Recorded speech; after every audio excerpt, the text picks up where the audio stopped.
Early in the year, I might have asked you a question such as, what would happen if we applied a force onto an object? So let's just say we have just a straw.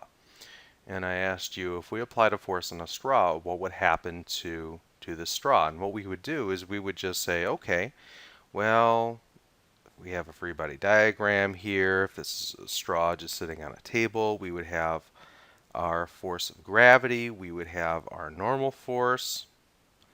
Those would be balanced, and we'd have an applied force, and that would cause the straw to accelerate. It would cause it to move, and that wouldn't necessarily be incorrect, because what would happen is we would simplify the straw into a particle, and that's using the particle model. When we simplified everything into these dots in which we drew our free body diagram. So we simplified the world into a particle model. But as you start to look at the world as a little bit more than just a single particle, you have to take into account what happens when other things occur. And that's what we're looking at now when we start talking about torque. And the reason why that's important is, if I just get rid of this free body diagram here for a second, if I were to just take my force, my applied force, and push it directly in the middle of the straw, it's going to move. And it's going to move pretty much straight upwards according to how I have it drawn right here. And that's not an issue. But if I were to apply my force, let's say on the right end of the straw, instead of moving upwards, what would happen is the straw would begin to rotate. So it's important to think of our objects not just as particles all the time, but sometimes we need to think of them as bodies.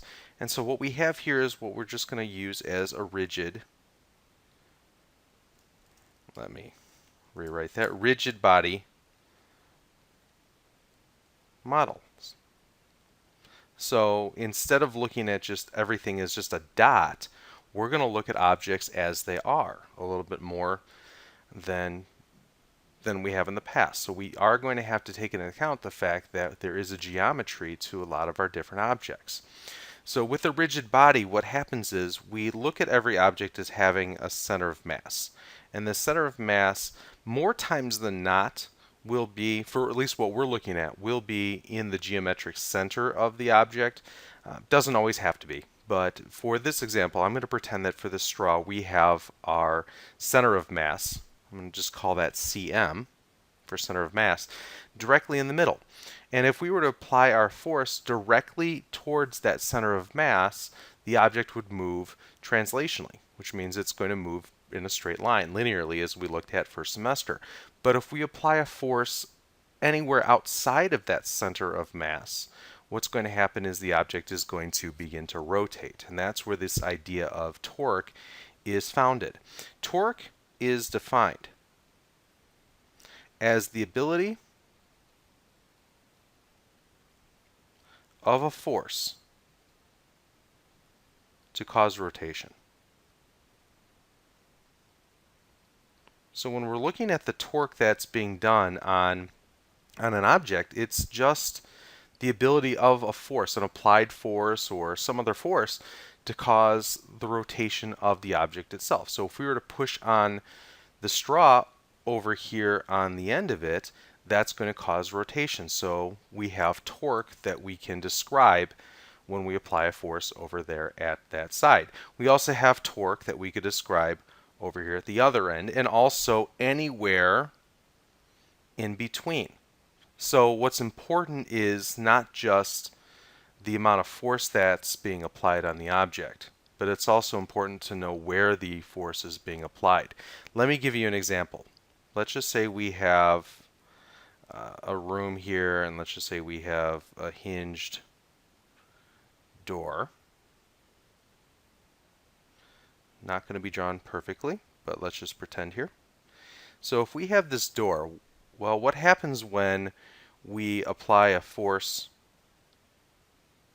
over here as opposed to if we were to apply a force very close to the center of the door? Well, if we apply a force out here towards the outside of the door is going to move pretty easily, and it's going to open without a whole lot of effort. But if we apply a force pretty close here to the inside, closer to that hinge, it's going to take a lot more effort to move that door. And that's because the torque, the ability of this force to cause the rotation, is dependent on where you apply that force. So when we're looking at torque, torque is defined by the Greek letter tau, and it's equal to not just the force itself, but it's also equal to a distance. So that's what I was trying to illustrate here, is the distance that you have from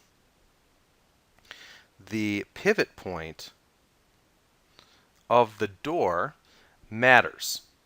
So if you have a very short distance, you're going to have a very small amount of torque. If you have a greater distance, you're going to have a greater amount of torque, assuming that you have the same force. So what we're defining R is the distance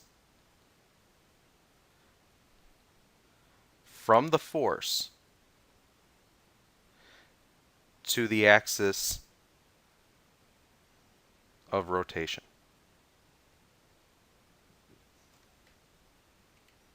Going back to our straw here, where we have our center of mass, the straw could pivot amongst a great deal of different points. So let's just pretend that it's going to pivot amongst this point right here. We're going to call this the axis of rotation.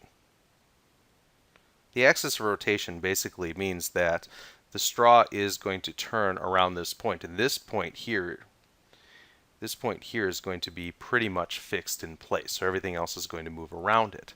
When we're trying to define the distance that we have, if I apply a force, let's say over here on the right hand side, the distance that I have from where I apply that force to that axis of rotation, that's what R is when we're trying to figure out the amount of torque that we have. So if we multiply those together, that's going to be our torque that we have. Now it's also important to understand whether you have a positive torque or a negative torque. And the difference between a positive and a negative torque depends on the direction that you're going to have of the rotation. So typically what we would say is if a force results in a clockwise rotation, we would have a negative torque. If we have a counterclockwise rotation, we define the torque as being positive. So in this example up here that I have, if I apply this force on the right hand side and we have the axis of rotation over here on the left, the straw itself, at least the right hand side of the straw, is going to move up and to the left, while the left hand side of the straw is going to move down and to the right. The right hand side moves up and to the left hand side moves down and to the right. So if you look at what happens here, this is more of a counterclockwise rotation. So this torque over here would be a positive torque that's being caused by that force. If I were to apply the force on the other side, so if I apply the force over here on the left-hand side, we would have the opposite occur. So the straw would start rotating in a clockwise direction, which would result in a negative torque because of that force itself. In addition to just the individual torques, we could have multiple torques. So one more example over here. Let's just say we have a straw. Let's just say this is the axis of rotation. Let's say we have a force downward. Call that F sub 1. Let's say we have a force upward on the right hand side. We'll call that F sub 2. When we're looking at these two different forces that we have, we could have a tau sub 1, the torque due to the force. We could have tau sub 2 due to that second force. And when we're looking at the net torque, it's just the sum of all the torques that we have on that rigid body. So if we had those two forces, we would have tau sub 1, tau sub 2. And if let's just say we had a third force over here, we would have to add tau sub 3 in there, and so forth, and so forth, and so forth. So it's very similar to our net force that we had first semester. It's just looking at the addition of all the different torques. And that's where the directions are important when you're looking at the torque.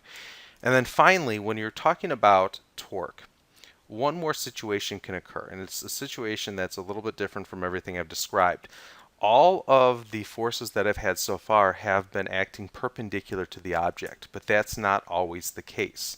Let's just say we had our axis of rotation. Let's just say that I apply a force at an angle. So if I were to apply a force at an angle, what would happen here is that if I were to basically connect the spot where the force is being applied on the object to the axis of rotation, so if I just draw a straight line across, I would have an angle here between the force and that line that I just drew in there.